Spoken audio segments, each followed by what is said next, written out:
Hello friends, welcome to our YouTube channel E planet official.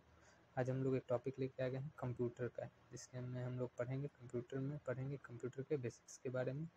ठीक है कि इसमें कंप्यूटर में जो नंबर सिस्टम है उसके बारे में हमें यहाँ पे पढ़ना है। तो कंप्यूटर में जो नंबर सिस्टम है वो कंप्यूटर के लिए जो नंबर सिस्टम जो है वो थोड़ा सा अलग है हमारे नंबर सिस्टम से ना। इसमें हमें 4 तरीके के नंबर सिस्टम को पढ़ना पड़ता है। पहला है डेसिमल नंबर सिस्टम, ठीक है। दूसरा आपको दिख रहा होगा binary number system.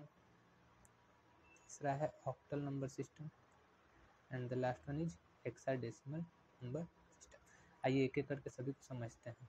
Binary decimal सभी का देखिए, डेसिमल नंबर सिस्टम का जो बेस होता है वो होता है हमारा 10, ठीक है।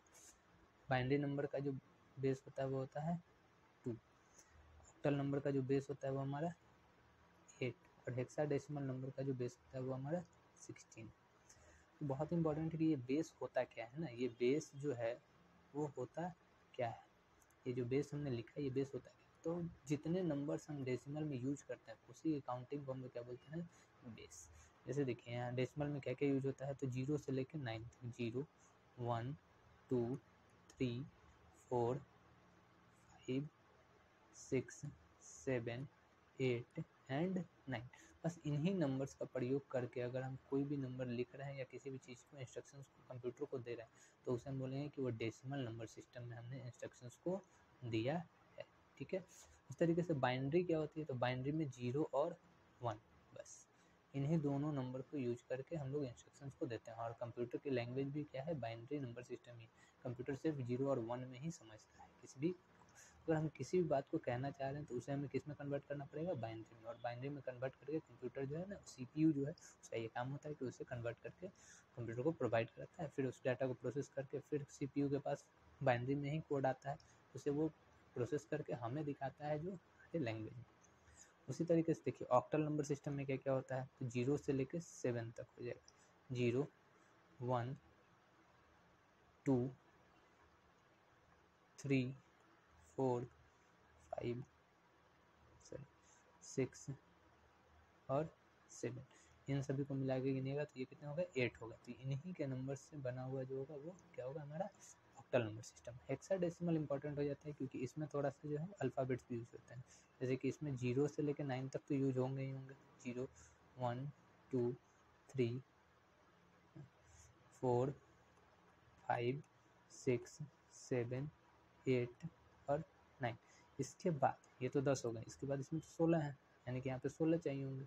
यहाँ तो 8 थे तो 8 हो गए, यहाँ पे 2 थे तो यहाँ 2 हो गए, यहाँ 10 थे तो 10, यहाँ 16 है तो 9 के बाद क्या होगा, 10 क्या होता है। तो देखिए यहाँ पे हम लोग ABCD यूज करते हैं, ABCDE एंड F।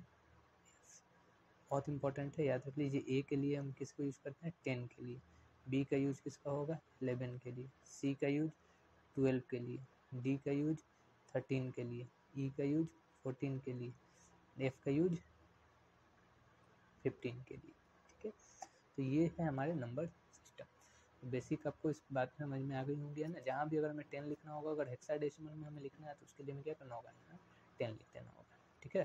बात आप समझ गए होंगे, उम्मीद करता हूँ, ठीक है।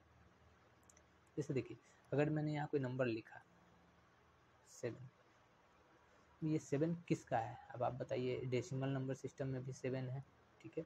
तरीके से यहाँ से ऑक्टल नंबर सिस्टम में भी 7 है और यहाँ हेक्साडेसिमल नंबर में भी 7 है। तो ये 7 है किसका। तो जब भी हम नंबर कहीं लिखेंगे तो इसके साथ हमें यहाँ बेस लिखना जरूरी होता है। जैसे बेस यहाँ 10 लिख दिया गया, इसका मतलब कि ये किस नंबर का सिस्टम हो गया, डेसिमल नंबर का हो गया, ठीक है। यहाँ बेस अगर हमने यहाँ पे 10 की जगह पे 8 लिख दिया है तो इसका मतलब ये किस नंबर से बात रिलेटेड हो गया, ऑक्टल नंबर सिस्टम से रिलेटेड हो गया। ये जो 7 है वो ऑक्टल नंबर से रिलेटेड। तो ये बेस जो है वो बहुत ही इंपॉर्टेंट होता है, इसीलिए मैंने आपको सबसे पहले यहाँ पे बेस ही बताया कि सबसे पहले इसमें बेस कितना होता है, 10 होता है। किसका, डेसिमल नंबर सिस्टम का। इस तरीके से बाइनरी नंबर सिस्टम के लिए बेस क्या है, 2 है, ठीक है। ये बातें आपको बिल्कुल भी ध्यान में होनी चाहिए। ऑक्टल नंबर सिस्टम का बेस क्या है भाई, तो 8 होता है, ठीक है। फिर यहाँ हेक्साडेसिमल नंबर सिस्टम का बेस क्या है, 16 होता है। तो बिल्कुल याद रखिए, इंपॉर्टेंट है, एग्जाम में डायरेक्ट क्वेश्चन में पूछा जा सकता है। फिर देखिए यहाँ जो ए का कोड होता है वो क्या होता है, 10 के लिए यूज होता है। तो ये याद रखिएगा, हेक्साडेसिमल क्वेश्चन इस तरीके से पूछ सकता है कि hexadecimal number system in computers what is A represent. तो तो ए रिप्रेजेंट किसको करता है 10 को, है ना। ऑप्शन 10, 11, 12, 13 दिया रहेगा, आपको वहाँ से चूज करना। व्हाट इज डी रिप्रेजेंट्स, तो डी रिप्रेजेंट्स 13। तो ये जो नंबर्स है ना ये याद रखना है आपको। इतनी बातें आपको समझ में आ गई होगी। आइए अब हम लोग इनके कन्वर्जन की बात करते हैं कि कैसे हम डेसिमल से बाइनरी, बाइनरी से डेसिमल, है ना। टोटल ये 4 हैं, तो यानी कि टोटल 12 कन्वर्जन्स होंगे हम, तो उन्हें एक एक करके हम लोग समझते हैं। आइए हम पहले एक तो समझते हैं। देखिए सबसे पहले अगर हम लोग बात करें तो चलिए डेसिमल से बाइनरी कन्वर्जन की बात कीजिए। तो डेसिमल से बाइनरी यानी कि चलिए देखिए मैं क्वेश्चन यहाँ लिख रहा हूँ, मैं उसको सॉल्व करूँगा और आपको समझ में आ जाएगा। देखिए मैंने लिख दिया यहाँ पे 97, ये जो है वो आपका डेसिमल नंबर सिस्टम में है और आपसे पूछा जा रहा है कि भैया इसको किस में बदल दो, बाइनरी में। इस तरीके से लिखा हुआ रहेगा। अब ये आपको समझ में आना चाहिए कि ये डेसिमल है और ये बाइनरी में कन्वर्ट हमें करना है। ये क्लियर है, यहीं से क्लियर हो जाएगा। तो हमें कुछ नहीं करना होता है, जो जिसमें हमें बदलना है उसी के बेस से हम उसे क्या करते हैं, डिवाइड चल जाते हैं। यानी कि 97 दिया गया, चलिए तो इसे हमें क्या करना होगा, डिवाइड देना होगा। कितने से, 2 से।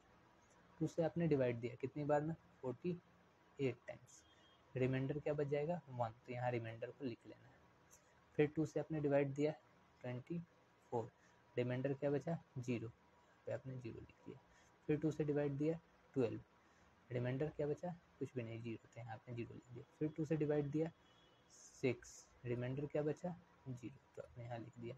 फिर 2 से डिवाइड दिया 3, यहाँ रिमाइंडर क्या बचा, 0, 2 से फिर डिवाइड दिया 1, यहाँ रिमाइंडर क्या बचा, 1, ठीक है। बस अब यहाँ जब ये 1 हो गया यानी कि 2 से छोटा हो गया, तो अब हमें आगे इसे कंटिन्यू करने की आवश्यकता नहीं। बस अब हमें इसी को रिवर्स ऑर्डर में लिख देना है, इसी चीज़ को रिवर्स ऑर्डर में लिख देना है। मतलब यहाँ से लेके एस, यही क्या हो जाएगा, इसका डेसिमल कन्वर्जन हो जाएगा। यानी कि क्या हो गया, इसका आंसर क्या हो जाएगा, 1 1 0 0 0 0 1।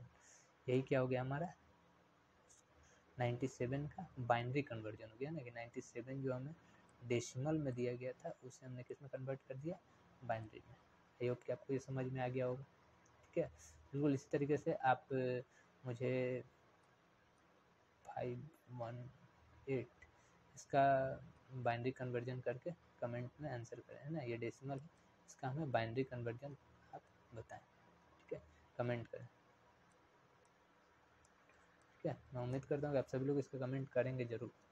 ठीक है, चलिए आपको समझ में आ गया होगा कि हमें डेसिमल से अगर बाइनरी में कन्वर्ट करना है तो क्या करना होता है, सिंपली जो जिसमें चेंज कर रहे होते हैं उसके बेस से ही हमें क्या करना होता है, उसमें डिवाइड करते चले जाना है। और डिवाइड करते वक्त यहाँ से रिमाइंडर जो है उसे हमें लिख लेना होता है बस। ठीक है, उम्मीद करता हूँ कि आपको ये समझ में आ गया होगा।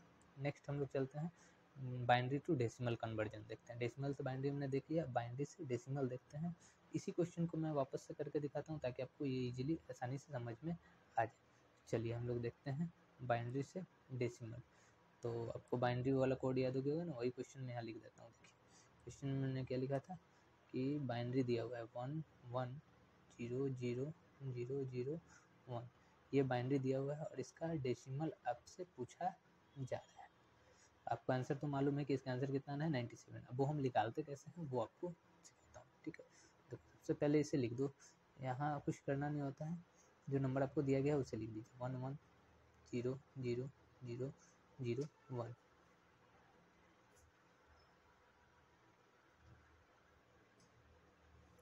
ठीक है, तो इसमें हमें कुछ करना नहीं है, बस ये हमें जब मालूम चल जाए, यहाँ पे बस हमें 2 के पावर से मल्टीप्लाई करते जाना है। स्टार्ट कहाँ से करना है, 0 से, 2 का पावर 0।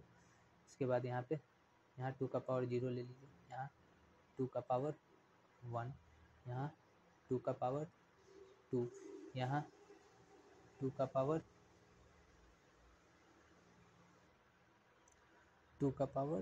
3। ठीक है, यहाँ 2 है, ठीक है ना। इसके बाद यहाँ पे 2 का पावर 4 से मल्टीप्लाई करना होगा।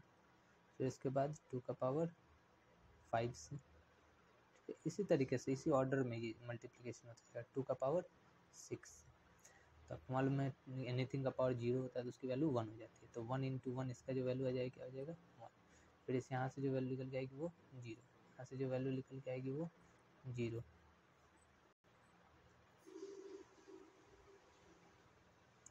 यहाँ से जो वैल्यू निकल के आएगी वो 0, फिर यहाँ से जो वैल्यू निकल के आएगी वो 0। 2 का पावर 5, इसमें इंटू 1 होगा तो यानी कि यहाँ कितनी हो जाएगी 32, और यहाँ 2 का पावर 6 क्या हो जाएगा 64, और इन सभी को अगर आप सम करेंगे कितना आ जाएगा 97। तो बस यही हो गया इसका आंसर है ना, 97 ही जो है वो क्या हो गया यहाँ पे आंसर हो गया। उम्मीद करता हूँ कि आप लोगों को ये वीडियो समझ में आया होगा। आगे कन्वर्जन हम लोग नेक्स्ट वीडियो में देखेंगे। तब तक के लिए थैंक यू।